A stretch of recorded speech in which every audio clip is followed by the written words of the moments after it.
The two vertical spaces on either side of the garage door are fairly easy to paint, so I never really tape those off anymore.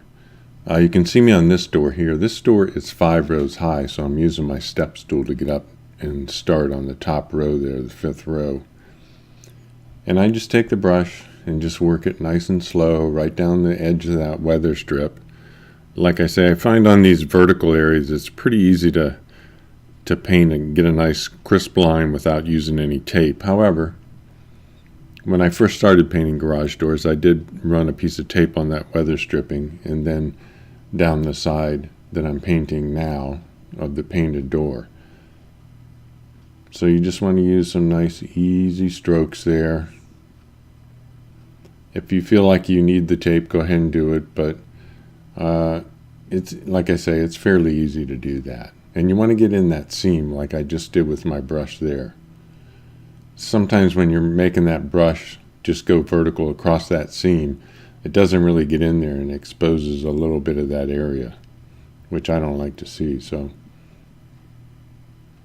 just nice vertical strokes, nice and easy. I think it was about low 70s the day I painted this, so the paint wasn't drying very fast, so I just took my time.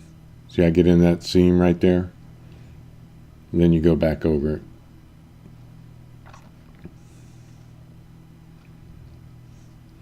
This is the first coat.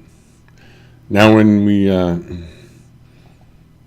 get into the chapter on painting, I'm going to cover painting that area below or behind the weather strip.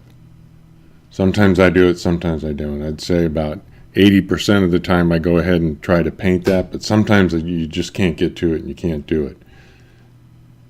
And a lot of times the homeowner will say don't bother with it. The only time you see that area that the weather strip covers up is when the door is opening at the very top. You'll see it for probably a half a second. So I'm just going down here, and I just do this all the way down. Then I jump over to the other side, do the other side, and by that time the first side's almost dry enough. Then I'll go back and put the second coat on that side. And then basically you're done.